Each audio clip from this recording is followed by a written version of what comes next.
Just before we adjourn, I'm going to do one thing here. And I should have done this during open forum, but I'll do it now. John, you could go in now. And this is only for your information.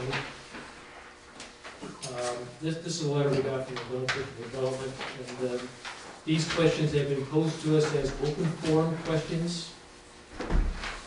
And since Mr. Murray didn't choose to show up, they didn't get dealt with in open forum.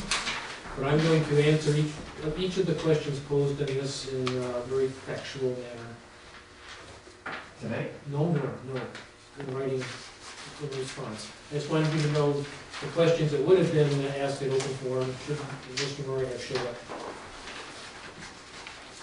You'll perhaps send us a copy of that when you do send it to him as well? Be happy to.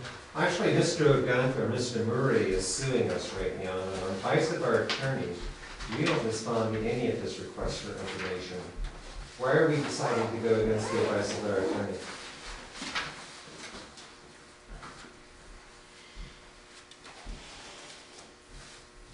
We don't respond to any of his questions, even if they're just factual in nature? Well, according to him, the fact that we charge water and sewer fees to people who don't have water and sewer availability is factual of nature. So who defines facts here? Well, maybe we should review the questions then, but the answers are no, no, and no. Yeah, exactly the depth of your answers. No, no, and no. We don't have this episode. Well, let's take, for example, the first question. I demand that you take all assessments for membership lots, put them in a fund, and use that money to develop membership lot utilities. No. I demand that you take 50% of all. Is it going to be no? Are those the answers to the questions? No. No, I intended to have them be a little more verbose than that. And if in fact you're going to be more verbose than that, who's going to review this? And as much as, again, we're in a situation where we are being sued on advice of attorney, we don't provide information to these people. Well, I was going to have you review it because you have special powers. I think it's a bad idea all along. I've told you that. I have told you that.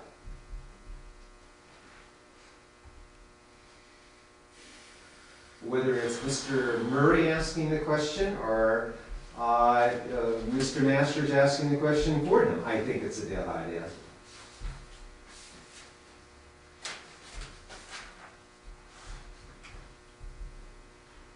All right, let me propose some answers. Look at those answers, and if we have to show them to our attorney, that's fine too. And if our attorney still says, no, we shouldn't be providing these answers, then we won't.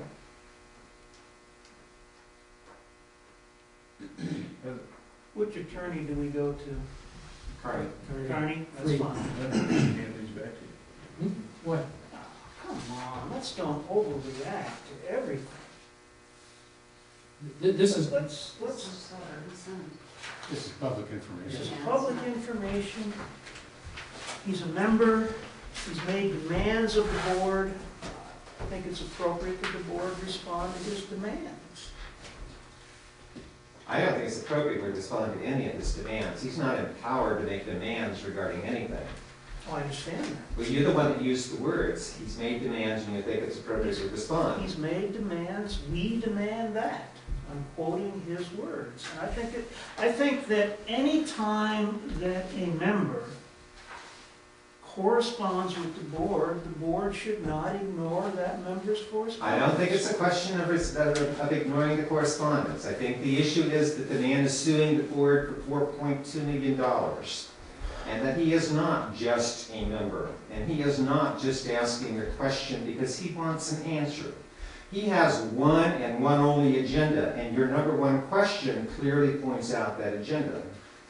We don't need to do this. We don't need to play his game.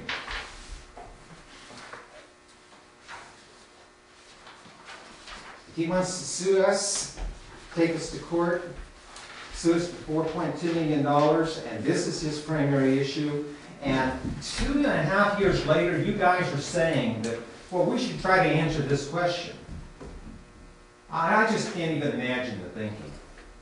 I don't even think there is thinking. So you're suggesting that this member is in a special category because he is in fact in litigation? Because our counsel has advised us that when he solicits information from the association, it goes through our counsel. I'm not playing the role of counsel. I'm telling you what our counsel has advised us.